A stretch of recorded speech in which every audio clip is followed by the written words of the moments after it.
Hey, what's up, guys? Welcome back to Columbia Auto Service. We got a 2002 Ford Ranger with a 3.0 in it, I believe. Customer's got an ABS light on. I've already started doing a little diagnosing on it, but I just wanted to bring y'all along and show y'all where I was at, what I'm gonna see if I can do to help this customer be satisfied. I think I just had somebody go in the showroom. I'll be right back. All right, I'm back. I had to go in there and talk to a customer. They wanted to put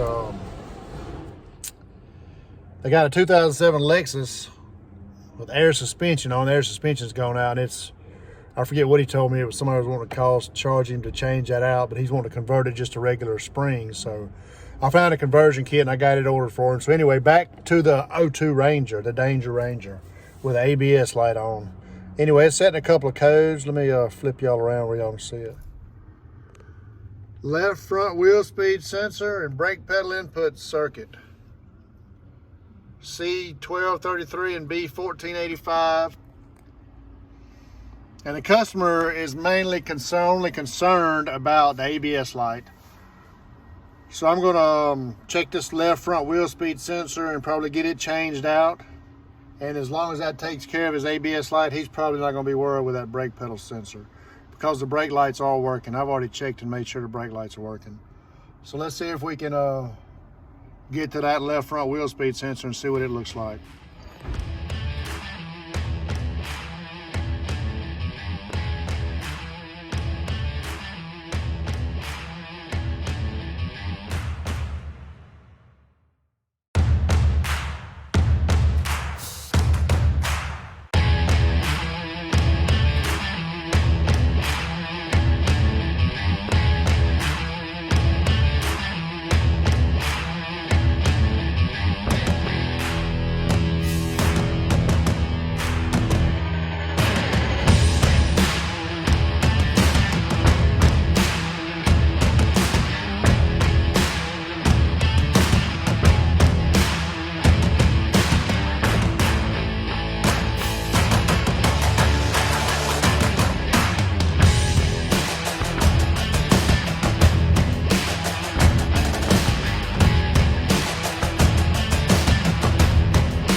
I got the little Ranger Danger out here off the jack. Customer was complaining about the ABS light was on. Whenever you first start it up, just as now, I'm gonna start it up. The ABS light flashed, but it didn't stay on, but that's what it would do earlier.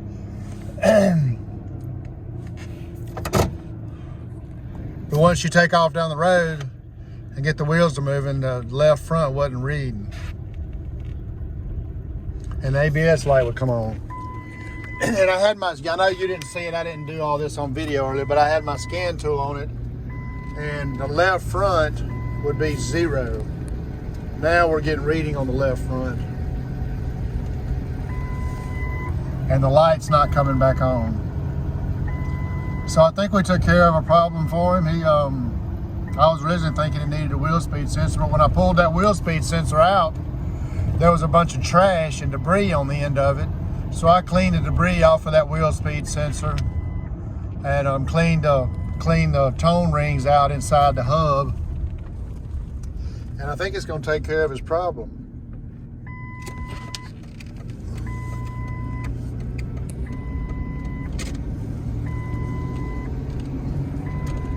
They're still reading, it's still doing good.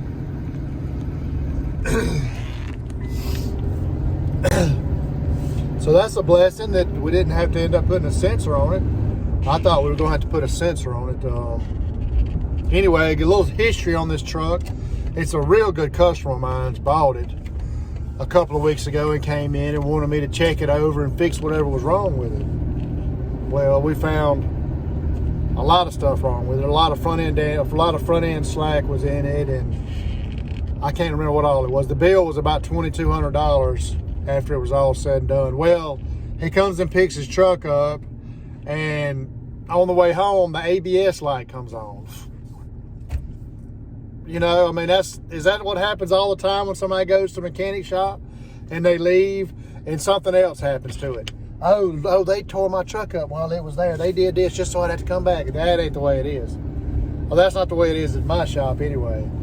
So he left, he come back. He's real joking kind of guy, but he came back joking like he was mad, and a few other things that we didn't fix, he was kind of joking about. Another thing I'm gonna show you here in a minute, but I'm gonna try to fix it for him too.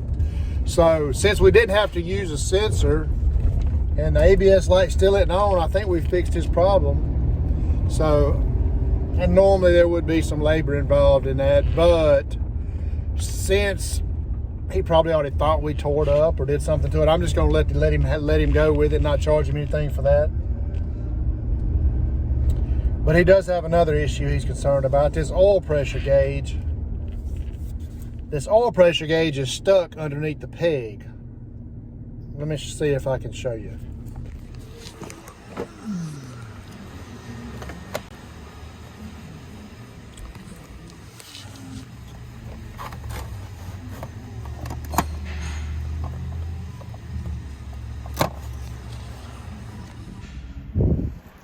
All right, I think that's about the best view I'm gonna be able to get for y'all.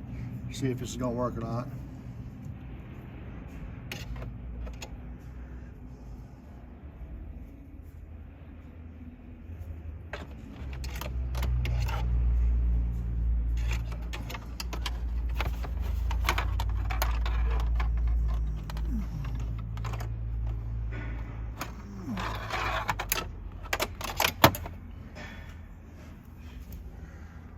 Oh, it did it. It went right back around there where it's supposed to be.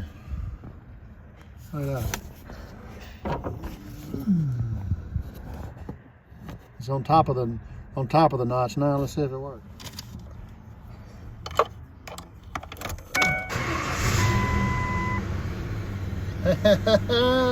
Easy peasy. We fixed that.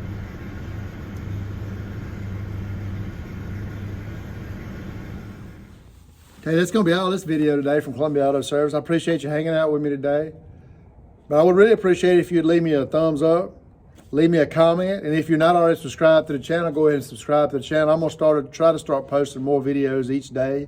Not more videos every day, just maybe daily or every other day or whenever I can. I'm actually going to be out in the shop working a lot more because one of my guys quit, so it's going to put me out in the shop more, and means I won't be able to answer the phone as much. Or there may be a phone answer. I may have to stop the video and go take care of a customer at times. But anyway, I'm gonna try to start doing a little more in the shop than just diagnosing what I normally do. You know, just diagnosing the hard stuff is what I normally have been doing when I had 3 guys here. Now I'm only gonna have 2. I need to go wash my hands. But anyway, like I said, that's gonna be all. I appreciate you from Columbia Auto Service, and have a blessed day.